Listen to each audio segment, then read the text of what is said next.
Fox News Podcasts presents the Bret Baier Podcast, Common Ground. There are a number of senators on the Republican side that continue to want to find common ground. We emphasize the conflict and controversy sells, and I think that's a problem because most Americans look at Washington and see something that's broken. Why don't we look for ways that we celebrate what this country is capable of doing? It's amazing what you can do when you get off social media and you start talking and communicating with one another because there is common ground. With Fox News chief political anchor Bret Baier. This isn't about me. This isn't about you. This is about the people on the wall that have given the ultimate sacrifice. We here honor those 58,000 plus of our colleagues, our friends, our brothers, our sisters. And we all have names on that wall that when we touch it, it means something very personal to us. On this Memorial Day, we talk about bipartisan efforts to address the polarization in Congress and honor the nation's military heroes. Joining us, Rich, are two veterans who serve in the House and are co-chairs of the Four Country Caucus, North Carolina Democrat Don Davis and Texas Republican Jake Ellzey. Congressman, thank you both for being here. Thank you both for your service to the country.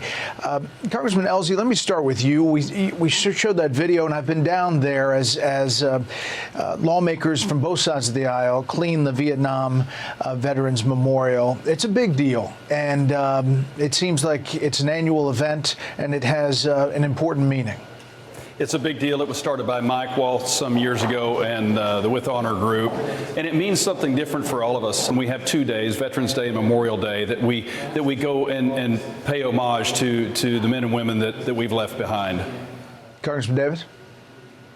It's a very special time in which we're able to pay tribute to those who served our country. For me, a special moment. I was cleaning the wall, and I was talking to one of our Vietnam vets, General Bergman, and he shared with me about one of his close friends, and we were just there talking. And I can tell you, this is about honoring those who not only wore the uniform, served the country, fought for our country, but made the ultimate sacrifice. Yeah. Congressman Ellzey, you all work together across the aisle on efforts to help veterans in different ways with legislation. Defense Secretary Pete Hegseth talked recently about military recruitment. Take a listen. If they want to train to be a warrior and be a part of something bigger than themselves and raise their right hand and seek purpose and honor and duty, join the U.S. military, be a part of it. And that's why we've seen this record-breaking surge. I mean, the numbers don't lie. You know, and it is, if you look at the stats, pretty stunning. The military recruitment through March, attaining goals, Army, Navy, Marine Corps, Air Force, they're up there. And that's a good sign, right? It's a complete turnaround. Recruitment at Marine Corps has never changed because they exhibit and pursue the warrior ethos. But for all the other services, it has turned around because if you're going to join the military, and it's largely become a family business because veterans' children tend to join more than any other group, they want to know that if they're going to train and be utilized and defend our country, that they're going to be used appropriately to defend our nation and not have it be about anything else. And so Pete's exactly right about the stats turning around almost instantly. We'll hear more after this.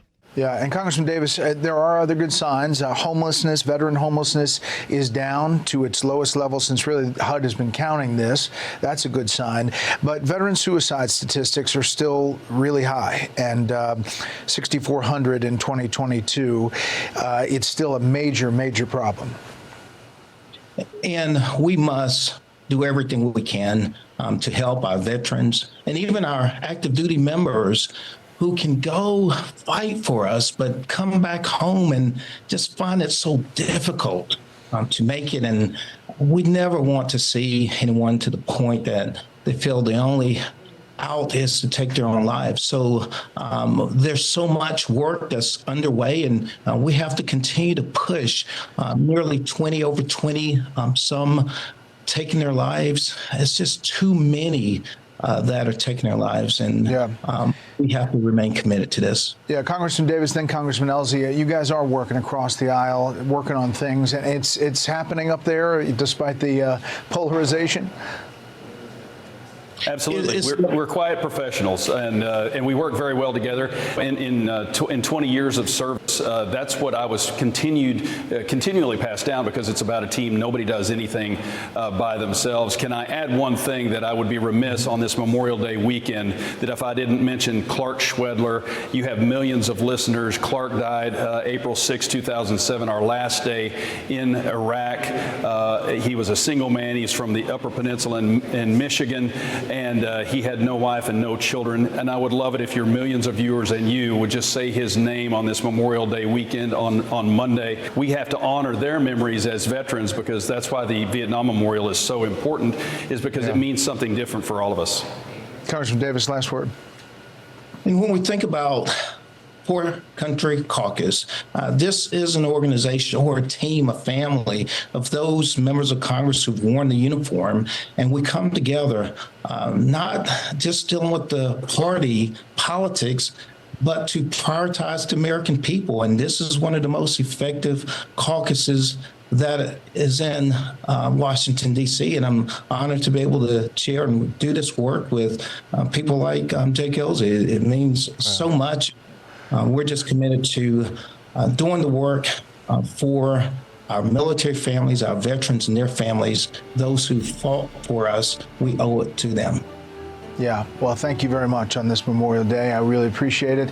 Thank you both for your service. Listen ad-free with a Fox News Podcast Plus subscription on Apple Podcasts, and Amazon Prime members can listen to this show ad-free on the Amazon Music app.